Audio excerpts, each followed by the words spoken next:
اعوذ باللہ من الشیطان الرجیم بسم اللہ الرحمن الرحیم رب اشرح لی صدری ویسر لی امری واحلل عقدۃ من لسانی یفقہوا قولی۔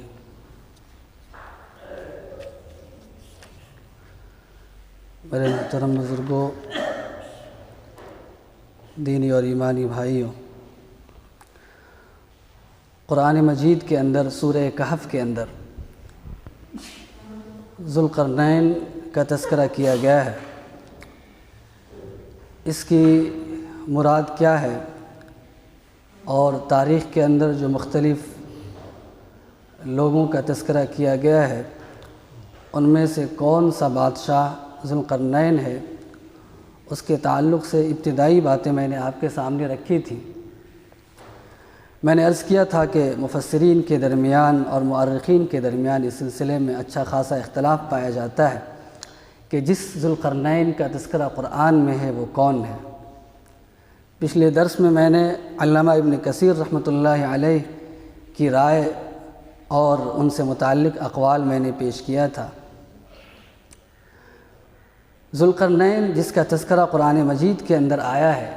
وہ ایک مسلم بادشاہ تھا اور ایک انصاف پرور بادشاہ تھا۔ اس نے مغرب کی جانب اپنی فوج کے ساتھ سفر کیا تھا اور مغرب کے یعنی ویسٹ کے بالکل اخیر کے کنارے تک، دنیا کے اخیر حصے تک پہنچ چکا تھا جہاں تک وہ جا سکتا تھا، اور وہ ایسے مقام پر جا پہنچا جہاں اس کے بعد کوئی آبادی نہیں تھی اور سمندر تھا، اور سمندر کا جو پانی تھا وہ گدلا اور کیچڑ والا پانی تھا، اور جب سورج غروب ہوتا تھا تو ایسا محسوس ہوتا تھا کہ وہ سورج اسی گدلے پانی میں، کیچڑ والے پانی میں غروب ہو رہا ہے۔ جب آپ سمندر کے کنارے کھڑے ہوں گے اور اس سمندر کے پار کوئی آبادی نہ ہو، کوئی درخت یا پہاڑ نہ ہو، یا اسی طریقے سے اگر آپ کسی بڑے سے میدان میں کھڑے ہوں گے اور وہ میدان بالکل چٹیل ہوگا، اس کے اوپر کوئی پہاڑ یا درخت نہ ہو، تو آپ کو محسوس ہوگا کہ جب سورج غروب ہو رہا ہے تو اسی میدان کے اندر غروب ہو رہا ہے۔ تو ذوالقرنین بادشاہ اپنے لاؤ لشکر کے ساتھ ایک ایسے مقام تک جا پہنچے جہاں پر انہیں ایسا محسوس ہوا کہ سورج سمندر کے پانی میں غروب ہو رہا ہے۔ سورج کے لیے غروب کا لفظ استعمال کیا گیا ہے۔ بعض لوگوں نے یہ اعتراض کیا کہ قرآن مجید غیر سائنٹیفک کتاب ہے، سورج تو اصلاً غروب ہوتا ہی نہیں، وہ تو اپنے مدار پر گردش کرتا رہتا ہے۔ سورج اور چاند اور جو جتنے بھی دیگر سیارے اور سیارچے ہیں سب اپنے اپنے مدار پر گردش کر رہے ہیں، گھوم رہے ہیں۔ قرآن مجید یہ کہتا ہے کہ سورج غروب ہو رہا ہے۔ تو اس کا جواب یہ ہے کہ قرآن مجید واقعتاً کوئی سائنٹیفک کتاب نہیں ہے، قرآن مجید تو ہدایت اور رہنمائی کی کتاب ہے، لیکن قرآن نے جو غروب ہونے کا لفظ اور اصطلاح استعمال کی ہے یہ تو زبان کی ایک عام بات ہے، یہ لٹریچر کی زبان ہے، ادب کی زبان ہے، اور آپ کو معلوم ہے کہ یہ اصطلاح اور اس طرح کی باتیں انگریزی ادب اور انگریزی لٹریچر میں بھی استعمال کی جاتی ہیں، وہاں بھی سن سیٹ اور سن رائز کا لفظ استعمال کیا جاتا ہے۔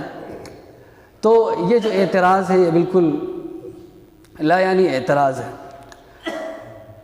تو حضرت ذوالقرنین کا پہلا سفر مغرب کی جانب ہوا، ویسٹ کی جانب، پھر وہاں سے ان کی دوسری مہم مشرق کی جانب ہوئی، اور مشرق کی جانب بھی ایک ایسے علاقے تک پہنچ گئے جہاں پر کوئی آبادی نہیں تھی، اور وہاں انہوں نے ایک ایسی قوم کو پایا کہ وہ بالکل اس انداز سے وہاں رہتے تھے کہ کوئی مکانات تعمیر نہیں کرتے تھے۔ اسی لیے قرآن میں یہ کہا گیا کہ جب سورج نکلتا تھا تو ان کے درمیان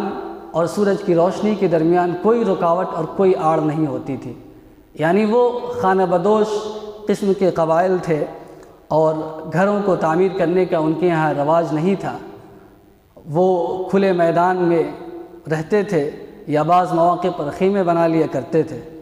پھر وہاں سے علماء کے قول کے مطابق تیسری مہم ان کی شمال کی جانب ہوئی، جہاں پر ایک ایسی قوم کے پاس پہنچے جو ان کی زبان نہیں سمجھ پا رہے تھے اور ان کی زبان حضرت ذوالقرنین نہیں سمجھ پا رہے تھے۔ ایک عجیب و غریب قوم تھی، ان کی زبان بھی بالکل الگ تھی۔ تو جو آبادی تھی اس آبادی سے تھوڑا ہٹ کر تھوڑے فاصلے پر 2 پہاڑ تھے، اور 2 پہاڑوں کے پیچھے قوم یاجوج اور ماجوج بستی تھی۔ تو جب حضرت ذوالقرنین وہاں پہنچے تو انہوں نے کسی ذریعے سے آپ سے یہ شکایت کی، آپ سے یہ درخواست کی کہ اگر آپ ان 2 پہاڑوں کو ملا دیں اور یہاں پر ایک دیوار قائم کر دیں تو ہم یاجوج اور ماجوج کے ظلم و ستم سے بچ سکتے ہیں۔ اور انہوں نے یہ کہا کہ اگر آپ یہ کام کریں گے تو ہم آپ کے لیے خرچ بھی برداشت کریں گے، یعنی جو بھی آپ کی امداد مالی اور جسمانی ہو سکتی ہے وہ ہم آپ کے کرنے کے لیے تیار ہیں۔ تو حضرت ذوالقرنین نے فرمایا کہ مجھے مالی مدد کی ضرورت نہیں ہے، فَأَعِينُونِي بِقُوَّةٍ، کہ تم مجھے جسمانی مدد پہنچاؤ۔ اس کے بعد انہوں نے ان 2 پہاڑوں کو ملا دیا۔ بیچ میں درمیان میں جو خلا تھا جس سے یاجوج ماجوج کی قومیں گھستی تھی اور اس علاقے میں تباہی مچاتی تھی، لوٹ مار مچاتی تھی، انہوں نے اس دیوار کے ذریعے سے ان کے آنے کو روک دیا۔ ذوالقرنین نے لوہے کی چادروں سے اس خلا کو پر کر دیا اور لوہے اور تانبے کو پگھلا کر کے اس دیوار کے اندر ڈالا،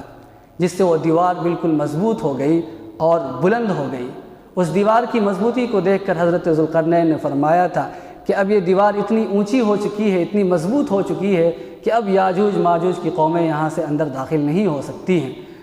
اور یہ دیوار اس وقت تک نہیں ٹوٹے گی جب تک اللہ تبارک و تعالیٰ خود نہ چاہے، اور ایک وقت آئے گا قرب قیامت میں کہ یہ دیوار ٹوٹ جائے گی، ریزہ ریزہ ہو جائے گی۔ یہ مشرق اور مغرب کی حدیں کیا تھیں اور شمال کے علاقے میں وہ دیوار کہاں بنائی گئی، اس سلسلے میں بھی علماء کی مختلف آراء ہیں، مختلف رائے پیش کی گئی ہے۔ لیکن محققین علماء اور مفسرین کی رائے یہ ہے کہ اس وقت مغرب میں 2 بڑی حکومتیں تھیں، ایک میڈیا کے نام سے اور ایک ریڈیا کے نام سے۔ میڈیا کے اندر جو بغاوت اٹھی تھی، اس بغاوت کو کچلنے کے لیے حضرت ذوالقرنین نے اپنی فوج کے ساتھ سفر کیا تھا، اور پھر ایسے علاقے تک پہنچ گئے تھے جہاں پر سورج معلوم ہوتا تھا کہ سمندر کے اندر غروب ہو رہا ہے، اور مشرق سے مراد ایران کا مشرقی علاقہ ہے، جہاں پر ایسی قومیں رہتی تھیں جو خانہ بدوش قسم کی تھیں اور گھروں کو بنانے کا یا خیموں کے لگانے کا ان کے درمیان مزاج اور رواج نہیں تھا۔ پھر تیسری مہم ایران سے شمال کی جانب، نارتھ کی جانب ان کا سفر ہوا تھا، اور بحر کاسپین کو چھوڑتے ہوئے وہ کاکیشیا کے پہاڑی علاقے تک جا کر پہنچے تھے، اور وہاں پر انہوں نے جو قومیں آباد تھی ان کی شکایت پر، ان کی درخواست پر وہ دیوار تعمیر کی تھی جس سے یاجوج اور ماجوج کے ظلم و ستم کو روکا گیا تھا۔ اچھا، یہ دیوار کے تعلق سے بھی علماء کے درمیان مختلف باتیں ملتی ہیں، چونکہ مشرقی ایشیا کے علاقوں میں بہت ساری اس طرح کی دیواریں ہیں جس کے بارے میں یہ گمان کیا جاتا ہے کہ وہ دیوار وہی ہے جو حضرت ذوالقرنین نے تعمیر کی تھی۔ بعض لوگوں نے چین کے اندر جو دیوار ہے اس کے بارے میں کہہ دیا ہے کہ یہ وہی دیوار ہے جو ذوالقرنین نے تعمیر کی تھی، لیکن تاریخ کو اور علماء کے اقوال کو سامنے رکھتے ہوئے جو بات زیادہ قرین قیاس معلوم ہوتی ہے وہ یہی ہے کہ یہ دیوار قفقاز، جس کو انگریزی میں کیرس کہا جاتا ہے، یہ داغستان کے علاقے میں دربن اور داریال، ایک جو 2 مقام کا نام ہے، ان دونوں مقامات کے درمیان میں یہ دیوار قائم کی گئی تھی، اور دونوں پہاڑوں کو ملا دیا گیا تھا، اور لوہے کی چادروں سے اور لوہا اور تانبا پگھلا کر کے اس دیوار کو قائم کیا گیا تھا۔ تو یہ وہ دیوار ہے جس کو سد ذوالقرنین کہا جاتا ہے، اور شمالی مشرقی علاقے میں اس دیوار کو تعمیر کیا گیا تھا۔ اب رہ گیا مسئلہ کہ یہ بادشاہ، ان کا نام و نسب کیا ہے، چونکہ میں نے یہ ذکر کیا تھا کہ مختلف اقوال ان کے بارے میں نقل کیے گئے ہیں۔ ایک قول میں نے علامہ ابن کثیر کا آپ کے سامنے پیش کیا تھا، لیکن محققین کی رائے یہ ہے، اور حفظ الرحمن سیوہاری رحمۃ اللہ علیہ نے قصص القرآن کے اندر یہ درج فرمایا ہے، اور ان کی بات کی تصدیق اس بات سے بھی ہوتی ہے کہ وہی رائے مولانا آزاد رحمۃ اللہ علیہ کی بھی تھی، اور اصلاً انہی کی رائے تھی جن کو حفظ الرحمن سبھاروی نے اختیار کیا تھا۔ اور 1939-40 میں ایک تحقیق عمل میں آئی، ایک آثار قدیمہ کی کھدائی ہوئی، وہاں پر ذوالقرنین کا ایک اسٹیچو اور ایک مورتی برآمد ہوئی جو اسی کے صفات سے ملتی جلتی ہیں، یعنی اس کی 2 سینگیں بنی ہوئی تھیں اور اس کے 2 پر بھی لگے ہوئے تھے۔ تو اس سے یہ پتہ چلتا ہے کہ یہ شمالی مشرقی علاقے میں ہی رہتے تھے اور ایران کے اندر ہی رہتے تھے، یا ایران کے کسی علاقے میں رہتے تھے۔ اس کا نام بعض لوگوں نے سائرس بتایا ہے،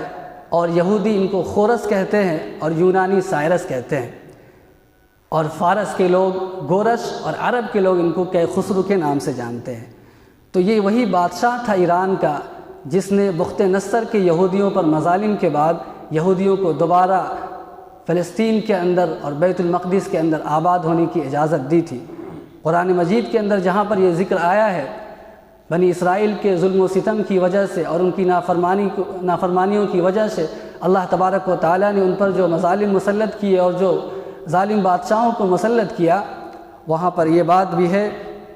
کہ عباد لنا اولی بأس شدید بعثنا علیکم عباد لنا اولی بأس شدید، کہ ان کے ظلم اور ستم اور ان کی نافرمانیوں کی وجہ سے ہم نے ان پر اپنے کچھ طاقتور بندوں کو ان پر مسلط کیا۔ یہ طاقتور بندے کون تھے؟ اس سے مراد علماء اور مفسرین نے یہ بیان کیا ہے کہ یہی بخت نصر تھا جو ظالم و جابر بادشاہ تھا، جس نے اپنی پوری فوج کے ساتھ بنی اسرائیل پر اور بیت المقدس پر حملہ آور ہوا تھا، اور بیت المقدس کے اندر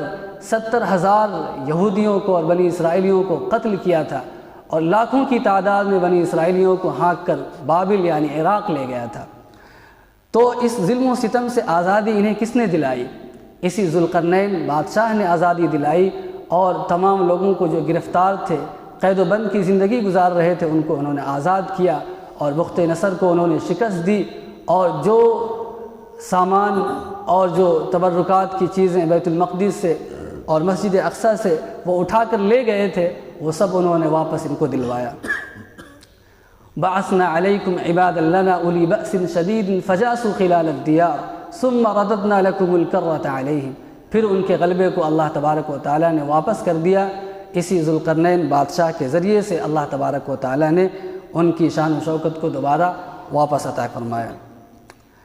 پھر آگے یہ بحث چھڑتی ہے کہ یہ جو یاجوج ماجوج قومیں تھیں، یہ کون تھیں اور کہاں رہتی تھیں، ان کی کیا صفات ہیں، قرآن مجید کے اندر ان کی کیا صفات بیان کی گئی ہیں، اس کے تعلق سے اگلی گفتگو انشاءاللہ ہوگی۔ آج کی گفتگو اسی پر ختم کرتا ہوں۔ اللہ تبارک و تعالیٰ سے دعا ہے کہ یہ جو باتیں آپ کے سامنے پیش کی گئیں، اس کو سمجھنے کی توفیق اللہ تبارک و تعالیٰ عطا فرمائے۔ وآخر دعوانا الحمدللہ۔